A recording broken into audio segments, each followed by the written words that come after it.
Alô, galera, tudo bem? Como é que vocês estão? Espero que estejam bem. Olha só, nós voltamos aqui para essa aula que tende a ser a nossa última aula antes da AE. Desculpem, perdão, que é A8, né? Das provas antigas.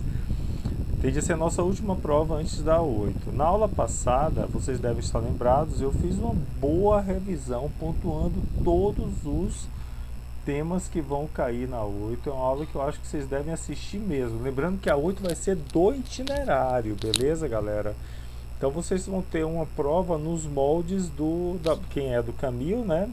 Nos moldes da SPSEX que vocês fizeram recentemente. É claro que o balanço das questões na SPSEX desse ano, nós tivemos algumas questões tipo múltipla escolha simples, né? A, B, C, D, E, você escolhe uma alternativa com mapas e tal. E assim vai ser nessa nossa prova agora. A diferença é que aqui nós temos um único assunto. É uma aula focal.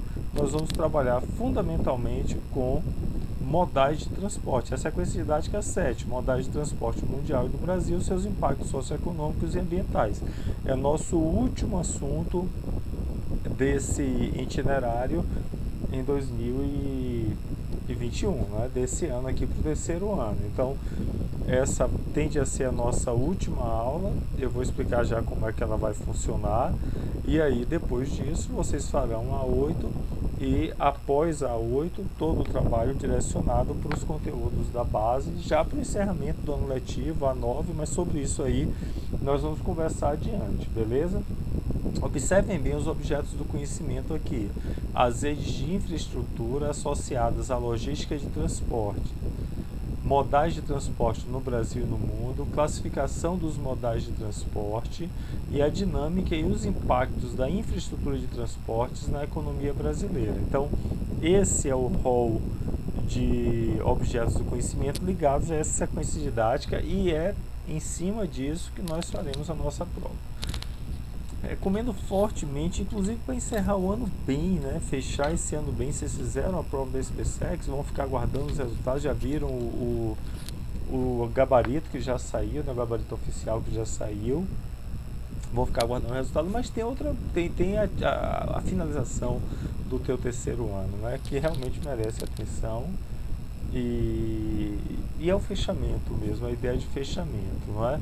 Observem só o seguinte, eu vou falar já sobre a dinâmica dessa aula e vou colocar a priori essa orientação de estudos. Então, esse assunto que nós vamos abordar na prova, além dos slides, além das referências, fundamentalmente a aula de revisão, super recomendo. Além disso tudo, o material que você tem para estudar para essa prova, para essa 8, é esse livro 2, capítulo 24. E aí, pensando nisso, eu resolvi fazer essa aula de revisão trazendo à tona imagens e questões desse livro 24. Então, se você tiver aí agora com o livro em mãos, o livro 24, que é capítulo 24, se você tiver com o teu livro em mãos aí, o livro 2, pega, acompanha essa aula com ele aberto no capítulo 24, que você vai ver o espelhamento dos slides que eu vou colocar aqui aí no teu livro, inclusive alguns gabaritos que eu vou passar para você a título de orientação de estudos, né? Então, mesmo que eu não faça todos os exercícios aqui, eu digo o gabarito, eu te dou o gabarito, porque você pode adiante, antes da prova, fazer o exercício em casa e depois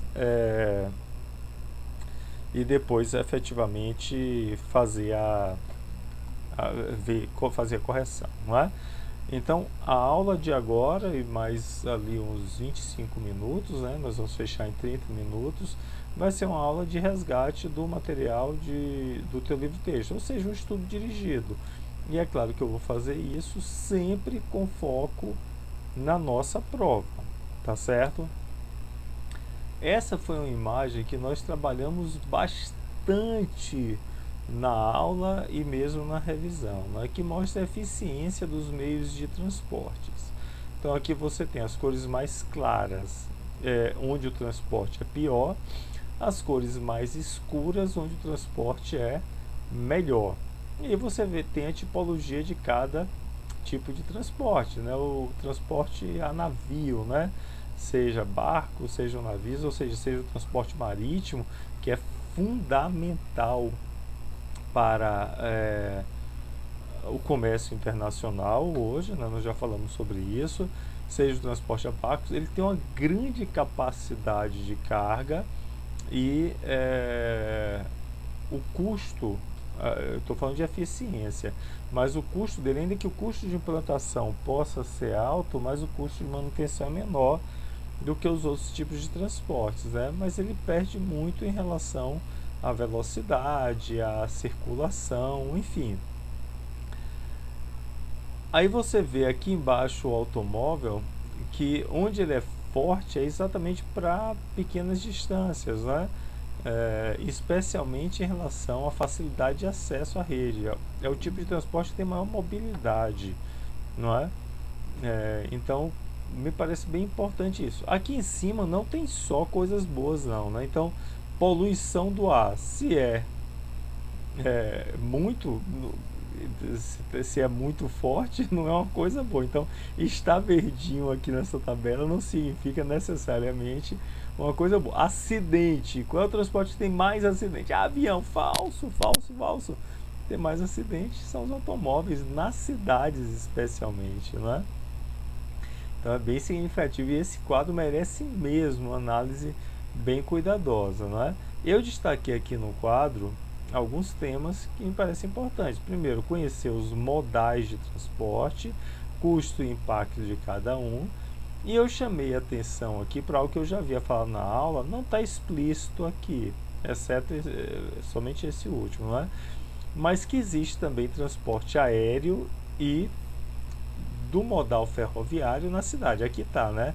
O trem urbano, que também podem ser os metrôs. Então a capacidade de carga é bem alta, né? Para levar muitas pessoas. O custo é alto, especialmente o custo de manutenção. Velocidade média, consumo energético mediano, ruído alto. Por outro lado, praticamente não tem acidente, facilidade à rede média, não é? Então, o transporte metroviário nas grandes cidades. E como é transporte aéreo na cidade, professor? São os helicópteros. Ah, não, professor, tá de brincadeira. Ninguém anda de helicóptero. Anda sim, anda sim. Grandes cidades como São Paulo, Rio de Janeiro, o fluxo a frota de helicópteros é bastante grande. Já teve um momento aqui no final do século XX, início do século XXI, que São Paulo tinha a segunda maior frota de helicópteros do mundo, só perdia para Nova York. Então são cidades onde o fluxo aéreo, é claro que significa que a pessoa tem muita grana, né? Mas o grande empresário, ele não mora no centro da cidade, mora num condomínio fechado, mega seguro, distante do centro urbano e se desloca de helicóptero para o centro urbano. Aí aqui tem essa pergunta, né? Pergunta não, essa sugestão.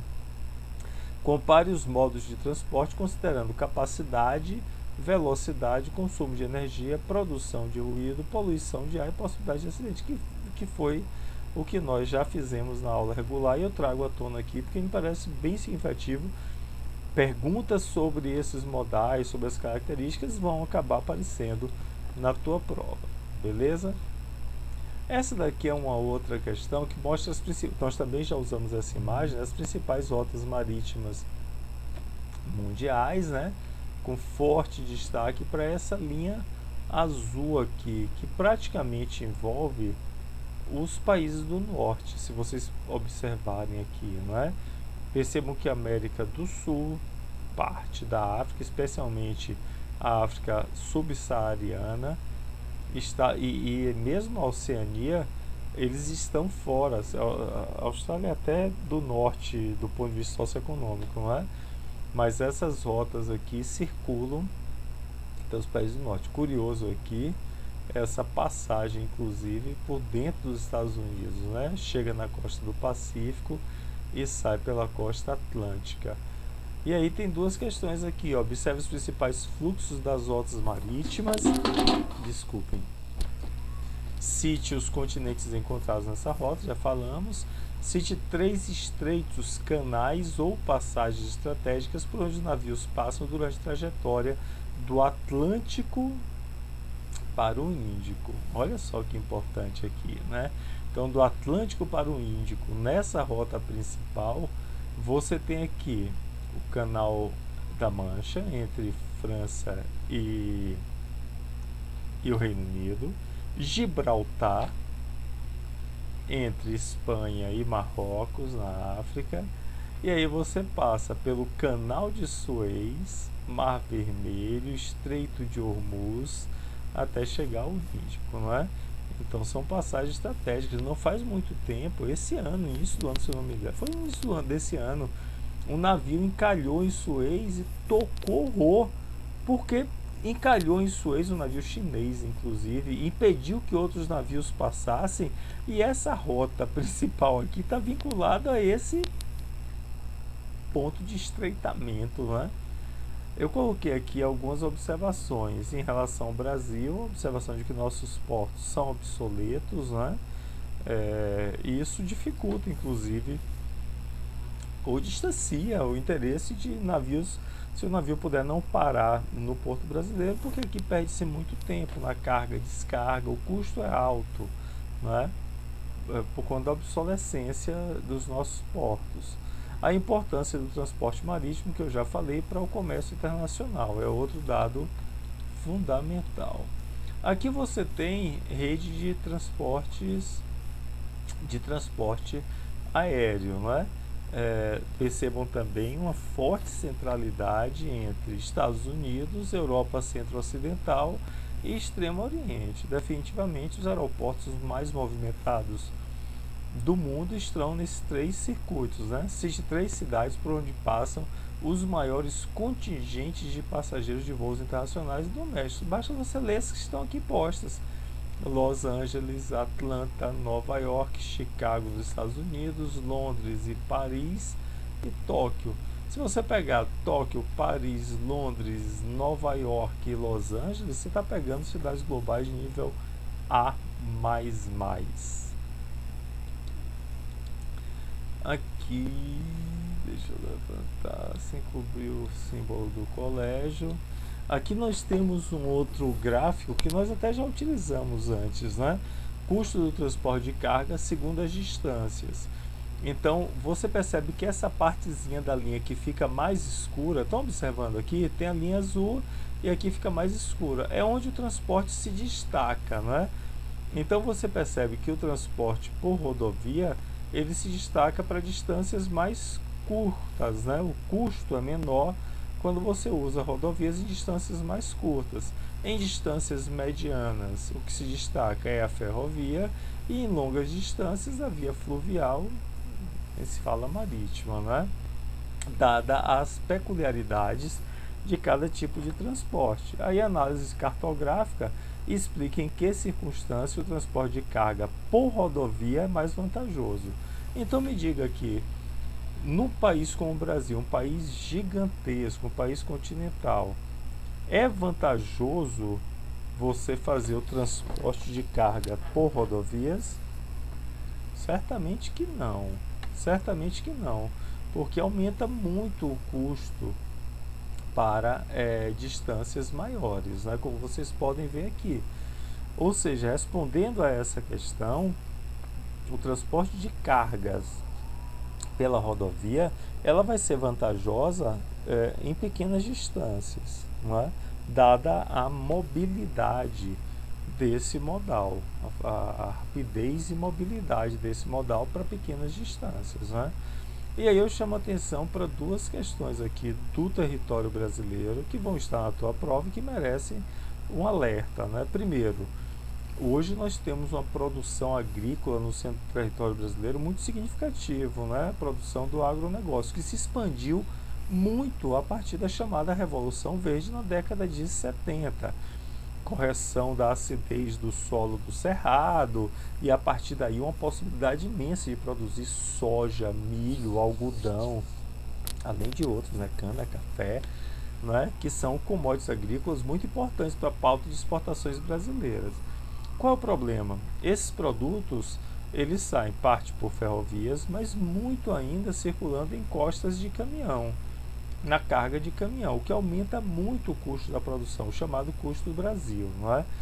Mas é importante que você guarde essa informação aqui. A produção agrícola no centro do Brasil teve um aumento muito significativo após a década de 70, com a chamada Revolução Verde, não é? O que foi a Revolução Verde? A implementação de insumos, de tecnologia no campo para ampliar a produtividade, não é? E outra informação aqui, também pensando no território brasileiro, é que nós tínhamos uma estrutura de arquipélagos econômicos. Eu falei bastante isso na aula, né? Ilhas econômicas com pouca conectividade. E a partir da segunda metade do século XX, que por conta de uma malha, Juscelino Kubitschek, né, o governo dele foi marcante nesse sentido, por conta da extensão da malha, da implantação, na verdade, de uma malha rodoviária pavimentada, mais extensa, e da expansão também dos aeroportos comerciais, é que nós saímos de uma estrutura de arquipélago econômico para uma rede urbana nacional e integrada. Então, conhecer esse território do Brasil é pensar também nos modais que foram sucedendo e que foram permitindo essa conectividade e a integração do nosso território. Beleza, galera? Bem importante isso. Então, por exemplo, se aparecer na prova, os aeroportos comerciais do século XIX, não mesmo, não tinha, né? Os voos comerciais que começam a acontecer na primeira metade do século XX, eles se adensam na segunda metade do século XX.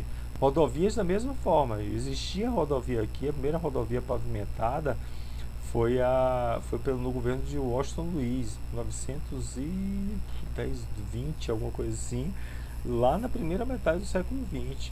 Mas uma extensão rodoviária conectando as principais cidades, a partir de Brasília, inclusive no centro território, é com JK na segunda metade do século XX. Beleza, beleza?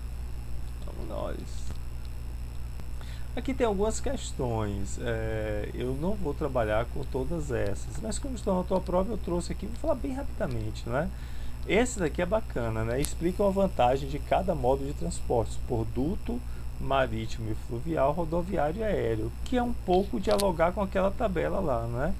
Quais são as vantagens de cada um? Duto, rapidez, volume, marítimo e fluvial, grande capacidade de carga, e o marítimo absolutamente fundamental para o comércio interoceânico, não é? Rodoviário, como nós já vimos, é o transporte que possui maior mobilidade, pega o container do porto e leva para o interior, pega a soja da fazenda e leva para uma estação de trem, então para um porto. E o aéreo é a rapidez, apesar do custo, é o mais rápido, não é? Também tem um alcance bacana, porque precisa de uma pista de pouso, não é? Porque o Estreito de Hormuz e de Babel Mandeb são pontos estratégicos. Nós já vimos isso naquela rota, porque eles são pontos de estreitamento daquela rota por onde circula maior comércio mundial a partir do modal marítimo, né? Existem dois fatores que explicam a supremacia estadunidense na aviação civil. Certamente tem a ver com o volume e o desenvolvimento das tecnologias. Dê duas razões para o grande desenvolvimento do transporte fluvial no noroeste da Europa. O transporte fluvial, especialmente nos países que usam com grande racionalidade os seus recursos, ele vai ser amplamente utilizado se o país tiver essa capacidade. Tem rio navegável? Tem. Liga a cidade, então vamos usar até o limite. E na Europa, dado o desenvolvimento tecnológico e econômico deles, eles usam ao extremo a capacidade que eles têm. Aqui no Brasil nós temos uma grande possibilidade natural, mas muitas vezes um histórico de pequeno uso, não é? Essa daqui, nós já vimos essa imagem também, né? É a rodovia de Mato Grosso 205, que corta o município de Nova Monte Verde, situado na floresta amazônica, ainda apresenta trechos sem pavimentação. Na época da chuva, vários trechos ficam praticamente intransitáveis, como a gente está vendo aqui. Como é que passa por aqui, gente? Um caminhão, por exemplo, ou um carro menor? Difícil, né? Descreva os obstáculos enfrentados pelos condutores de automóveis e caminhões na imagem apresentada. Pense aí, qual é a dificuldade? A dificuldade é passar. Não passa. E aí, professor, o que é que se faz? Ou não passa, volta, perde carga muitas vezes, ou fica esperando alguma condição de trator, de auxílio que possa puxar para passar por esse atoleiro, né? Agora imagine só, se você tem uma carga perecível, por exemplo, no caminhão, perde. É danado isso. E faz parte daquilo que a gente chama de custo Brasil. Em sua opinião, quais são os reflexos de situações como essa na vida econômica e social de uma região? Foi isso que eu falei, aumenta o custo de produção, porque fixos, lembra que a gente falou isso na primeira aula, fixos e fluxos estão conjugados.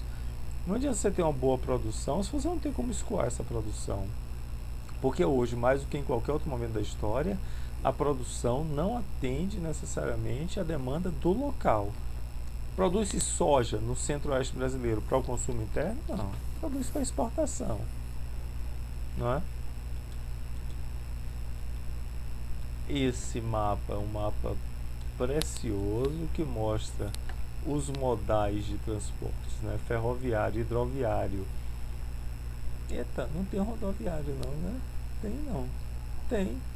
Tem rodoviário também. Tem ferrovias, hidrovias e portos. Mas tem também rodovia, né? Rodovia pavimentada, rodovia sem pavimentação. Rede brasileira de rodovias reflete as desigualdades regionais. Aponte o contraste de densidade, de densidades viárias entre o centro-sul, nordeste e amazônico. Do ponto de vista das rodovias, das redes de infraestrutura, o centro-sul, pelo desenvolvimento econômico, tem um aporte maior de tecnologia no território. O meio técnico, científico e informacional toca no território de forma mais intensa, os sistemas de engenharia, as obras de infraestrutura. No Nordeste, no litoral também você tem, mas no interior mais pobre, de maior rarefação de ocupação, já vai escasseando, a rede fica mais distante, e na região amazônica, né, na Amazônia Legal, aí você tem uma rede de transporte, especialmente rodoviário, bastante rarefeita pela dificuldade de penetrar na floresta e de manter uma rodovia aqui, dada ao forte intemperismo químico, especialmente. Quanto mais água, maior intemperismo químico. Quanto mais seco, maior intemperismo físico, não é? E aqui eu chamo a atenção para intermodalidade. Então esse é um termo que vai aparecer muito na tua prova. O que é intermodalidade? É a conexão entre mais de um modal, não é? E vou chamar a atenção também para algo que eu já falei anteriormente, a política de transporte no Brasil. Existe uma política de transporte no Brasil. A política de transportes prevê o aumento da intermodalidade para escoar a produção do território brasileiro, especialmente do interior. E a política de transportes prevê um maior investimento nos modais ferroviário e fluvial e uma diminuição do investimento no transporte rodoviário. Mas, na prática, o transporte que mais recebe recursos hoje é o rodoviário, que é o maior e responde por mais de 60% da carga transportada no Brasil. Isso para não falar de pessoas, né? Que aí é mais ainda. Chamar a atenção também de duas outras coisas, né? O processo de privatização, todos os modais têm passado pelo processo forte de privatização desde a década de 90 para cá, que é um processo típico do sistema neoliberal, não é? E chamar a atenção também para a Ferronorte, não é? Uma ferrovia em construção ainda, que vai ligar portos do Pará, passando pelo centro do território, chegando até Porto do Rio de Janeiro, não é? A Ferronorte está em construção ainda, e quando concluída vai ser absolutamente interessante para que, utilizando esse modal para longas distâncias, que é um modal ferroviário, faça-se escoar a produção agrícola, especialmente da região central do Brasil. Beleza? Cadê? E aqui vem algumas questões, né, gente? Eu não vou responder a todas também, como eu já falei antes, mas vamos lá. Essa daqui importa muito, né? Containerização do mercado mundial de mercadorias. Ele bota aqui a última década do século XX e a primeira do século XXI, não é? E mostra troca em containers. Olha como aumenta muito. Olha que aumento significativo, não é? Os containers metálicos, eles se popularizam após a década de 50, metade do século XX também. Não é importante esse período, importante essa data. E a partir daí aumenta muito o volume de transporte e a rapidez. Porque anteriormente, antes dos containers, cada tipo de produto tinha a sua tipologia, onde é que eu coloco, como que armazena. A partir da containerização, ou seja, os produtos todos em containers, você passa a ter uma forma parecida com aqueles Legos, né? Aquela brincadeira de Lego, muito fácil de encaixar, de colocar no navio, de colocar no avião. E você tem um sistema cada vez mais integrado que faz com que amplie significativamente a circulação dos produtos, né? Deixa eu ler esses dois aqui. As características naturais do espaço geográfico exercem forte influência sobre as redes e os modos de transporte. Identifique as principais limitações naturais. No caso do transporte fluvial, se não tem rio, não tem transporte, meu. A não ser que faça um canal artificial, mas o custo é muito grande, não é? E o transporte ferroviário também. Professor, mas o transporte ferroviário não é o rio, claro que não. Mas para você cruzar, por exemplo, uma área muito montanhosa, de vales, uma área pantanosa, é muito difícil. E aí o Brasil é muito bom nos dois. O Brasil tem muitos rios navegáveis e o Brasil tem um terreno, como nós já sabemos, que não tem grandes altitudes. O nosso relevo é relativamente plano. Então daria para nós utilizarmos muito mais, tanto o fluvial como o ferroviário, não é? Lê o seguinte texto que analisa o uso das hidrovias no Brasil. Eu deixo para vocês lerem, né? E aí fala sobre o custo elevado do nosso transporte, dentre outras coisas, porque nós usamos pouco desses dois modais aqui, que poderíamos utilizar muito mais, né? Continuando aqui, importantíssima essa imagem, né? Que mostra a produção em Paropebas, no Pará, próximo à Serra dos Carajás, e o escoamento através da estrada de ferro de Carajás até o porto de Itaqui, na Ilha de Madeira, próximo a São Luís, né?